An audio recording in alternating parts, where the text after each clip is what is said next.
Hi friends, అందరూ బాగున్నారా? నేనైతే చాలా బాగున్నాను. ఇది వచ్చేసరికి సాటర్డే మినీ బ్లాగ్ అండి. ఈవినింగ్ అప్పుడైతే తీసాను అనమాట. ఓకేనా ఫ్రెండ్స్, ఇవైతే కనుక పనస గింజలు అనమాట. సో వాళ్ళ ఆఫీస్లో ఎవరో ఇస్తే ఒక 10 ఏమో అంతేనండి. సో అవైతే మేము తింటూ ఉన్నామన్నమాట. సో ఈ పనస గింజలు తినేసిన తర్వాత వాటి లోపల గింజ ఉంటుంది కదండి, పైన అంతా తినేసిన తర్వాత గింజలు ఉంటాయి కదా, అవి ఎంతమంది కాల్చుకొని తింటారో కామెంట్ సెక్షన్లో అయితే కామెంట్ చేయండి ఫ్రెండ్స్. ఓకేనా. సో ఇక్కడైతే కనుక మా ఫ్రిడ్జ్లో హిమాలయ పర్వతాల్లో మంచు గడ్డ ఎలా అయితే పెరుగుతూ వస్తుందో, సో అలా అయితే పెరుక్కుంటూ వస్తుందన్నమాట. మేము ఎక్కువ కూడా పెట్టలేదన్నమాట. కూలింగ్ అనేది 2లోనే పెట్టామన్నమాట. ఇక్కడ నేను చూపిస్తున్నాను చూడండి, 2లోనే పెట్టామన్నమాట. అయినా విపరీతమైన గడ్డ కట్టేసిందండి ఫ్రిడ్జ్లో, డీప్ ఫ్రిడ్జ్లో కొంచెం అక్కడ అన్నమాట.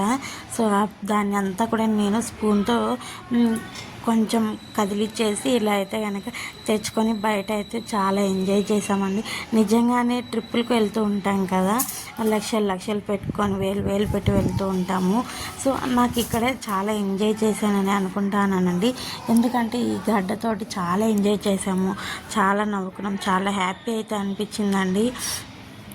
సో ఇక్కడైతే కనుక మాకు పెయింటింగ్ వర్క్ అయితే లోపల మయముండే ఇంట్లో కూడా జరుగుతుందన్నమాట. సో అప్పుడు నేను ఇంకా ఏం చేయాలి అని చెప్పేసి ఇలాంటి పనులన్నీ అయితే కనుక చేస్తూ ఉన్నానమాట.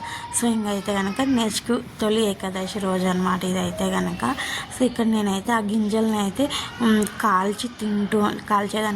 తినేదానికైతే కాలుస్తూ ఉన్నాను అనమాట. సో మీరు ఎంతమంది తింటారు ఈ గింజల్ని అయితే కనుక? తినేసిన తర్వాత ఇంట్లోకి తెస్తాం కదండి, నాకు ఇవన్నీ పొట్లాడుకునే వాళ్ళం అనమాట. అక్క చెల్లెళ్ళు ఉంటాం కదండి.